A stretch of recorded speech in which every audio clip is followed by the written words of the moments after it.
சிம்ம ராசி அன்பர்களுக்கு இந்த 2026 கோச்சார கிரகங்கள் கொடுக்க போகின்ற நன்மைகள் என்ன? இந்த ஆங்கில புத்தாண்டு உங்களுக்கு என்னென்ன மாற்றங்களை கிரகங்கள் கொடுக்க ரெடியா இருக்காங்க அப்படிங்கிறத நம்ம பார்க்க போறோம். சிரமங்கள் இல்லாத ஒரு அற்புதமான வருடம், மகிழ்ச்சிகளை அதிகமாக சந்திக்கக்கூடிய ஒரு பொன்னான வருடம் என்பதை தெளிவா சொல்லும். ஏன்னா சிம்ம ராசிக்குன்னு ஒரு அங்கீகாரம். சிம்மம் சூரியனுடைய ராசி. சிம்ம ராசிக்கு லோகம்னா சிங்கம். அப்படியே சிங்கம் இப்படி உட்காந்துருக்குமோ ராஜாடா அப்படின்னு தான் நீங்கள் இருப்பீங்க.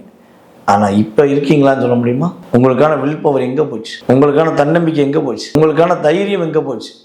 மேசராசிக்காரர்கள் எப்படி லாக் ஆனாங்களோ அதே மாதிரி தான் நீங்களும் லாக் ஆகிட்டீங்க. அதாவது கூடவே இருந்து குளிப்பறித்த குள்ள நரிகளால் ஏமாற்றப்பட்ட சிம்ம ராசி அன்பர்களுக்கு இந்த 2026 பலவிதமான நல்ல விதமான ஒரு வாய்ப்புகளை கொடுக்கக்கூடிய ஒரு அற்புதமான வருடம்.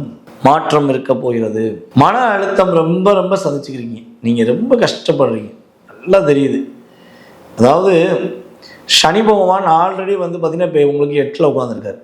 ஆனால் என்னென்னா உங்கள் சனி பகவான் தான் நிறைய தாக்கத்தை கொடுத்தாரு அப்படின்னோம்னா சனி பயிற்சி வீடியோ நிறையவே சொன்னாங்க. ஆனால் நான் அடித்து சொன்னேன், சனி பகவான் உங்களுக்கு நிறைய பக்குவத்தை சொல்லி கொடுத்தார். கடந்த 2.5 வருஷத்தில் உங்கள் கூட உள்ள குள்ள நரிகள், குளிப்பறித்த குள்ள நரிகள், போர்வையை போர்த்திக்கிட்டு இருந்த நண்பன், நண்பி, தோழி என்று சொல்லக்கூடிய அத்தனை விதமான உறவுகளும் உங்களை எப்படி பயன்படுத்தினாங்க, எப்படிலாம் உங்களை ஏமாத்தினாங்கிறத உங்களுக்கு ப்ரூஃப் பண்ணி காட்டிட்டார். கண்ணுக்கு நேரம் காட்டிட்டார். அவங்களோட கேரக்டர், அவங்களோட செயல்பாடு எல்லாத்தையும் காட்டிட்டார். ஸோ இப்போ என்ன பண்ணார்? 8ஆம் இடத்துல உட்காந்து 2ஆம் இடத்தை பார்த்தார். 2ஆம் இடத்தை அவர் பார்க்குறார். இப்பயும் பார்த்துக்கிட்டு தான் இருக்கார். அது வேறு விஷயம். ஆனால் என்னன்னா 2ஆம் இடத்துல அந்த கேது உள்ளே வந்தார் பார்த்தீங்களா?